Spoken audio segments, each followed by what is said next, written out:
Hello दोस्तों, नमस्कार। मेरा नाम है रोहित कुमार। आपका स्वागत है हमारे यूट्यूब चैनल मैथमेटिक्स का क्लास 10 के लिए हम यहाँ पे शुरू कर चुके हैं और ये एक नया बैच है। और यहाँ पे हम बेसिकली बात पूरे सिलेबस को कवर करेंगे। एक तरफ से बात को पूरे तरीके से समझते हुए अभी जो हम चैप्टर यहाँ पे कंटिन्यू कर रहे हैं वो है दो चर वाले रैखिक समीकरण युग्म। और इस चैप्टर से रिलेटेड हमने दो वीडियो अपलोड कर दी है। पहले वीडियो में हमने जान लिया था कि इस पूरे की परिभाषा क्या है, इसका मतलब क्या है, और फिर रैखिक समीकरण को, वो भी दो चर वाला रैखिक समीकरण, ठीक है, इसको ग्राफ में कैसे दिखाया जाता है, केवल एक समीकरण को कैसे दिखाया जाता है वो हमने देख लिया था। दूसरे वीडियो में हमने बीज शाब्दिक प्रश्न जो होते हैं, शाब्दिक प्रश्न जो बोले गए हैं, सेंटेंस बोले जाते हैं, उनको बीजी रूप में कैसे बदला जाएगा वो देख लिया था। बीजी रूप से फिर हमको जो हमको बदलना होता है आलेखीय रूप में, वो हम देख लेते हैं।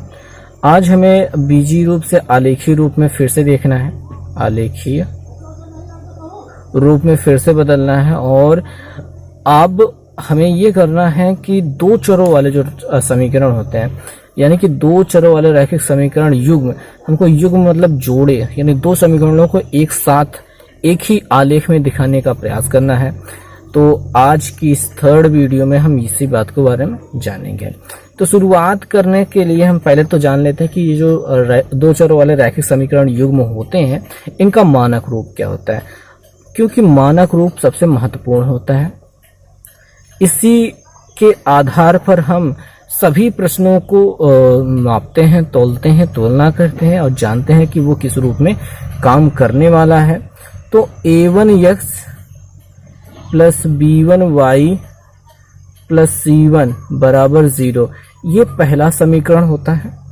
और a2x plus b2y plus c2 बराबर 0, ये दूसरा समीकरण होता है।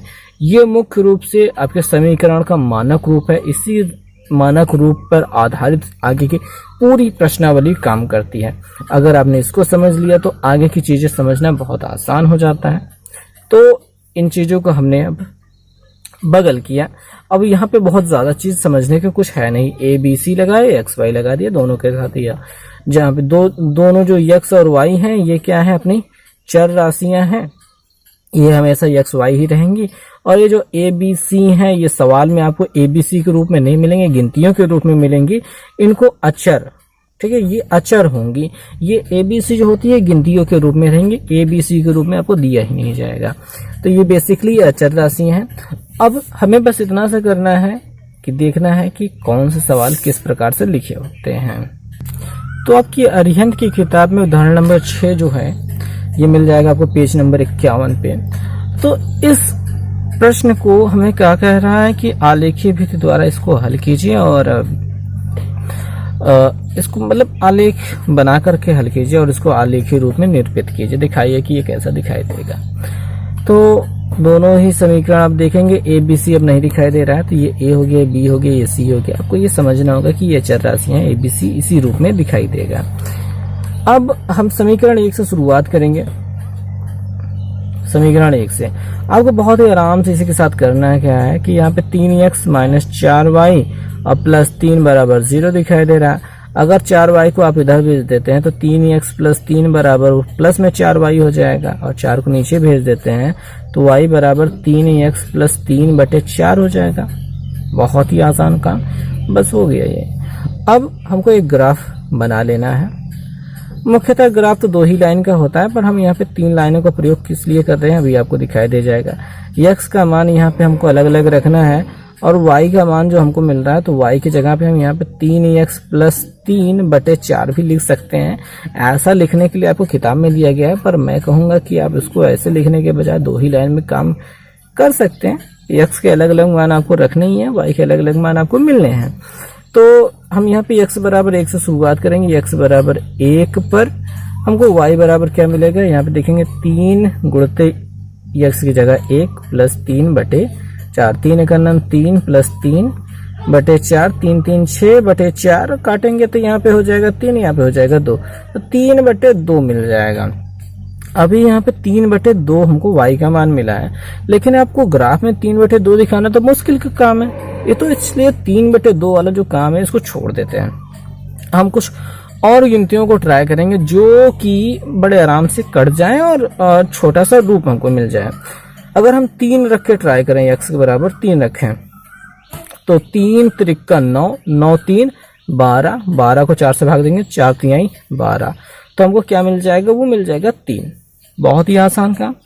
ऐसे ही -1 पे ट्राई करेंगे तो 3 एक नम 3 -3 हो जाएगा, प्लस 3 के साथ कट जाएगा 0 हो जाएगा, 4 से भाग देंगे तो 0, तो यहाँ पे आपको 0 मिल जाएगा।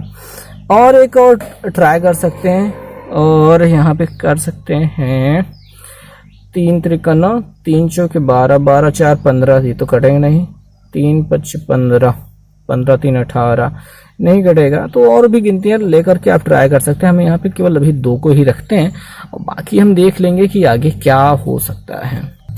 अगला जो समीकरण बनता है वो समीकरण नंबर 2 है। इसमें भी हम कर सकते हैं ऐसा ही, 4y को इधर रहने देते हैं, इन सबको गिनतियों को उधर भेजते हैं, 21 उधर जाने के बाद प्लस 21 हो जाएगा और 3x उधर जाने के बाद -3x हो जाएगा। और यहाँ से y बराबर हम कर सकते हैं 21 - 3x/4, ऐसा बन जाएगा। अब यहाँ पे बनने के बाद आप फिर से x y का एक ग्राफ बना लीजिए, ठीक है, ग्राफ नहीं सॉरी, इसको कहेंगे तालिका, ठीक है। x की वैल्यू हम यहाँ पे रखेंगे और y की वैल्यू हम फाइंड आउट करेंगे।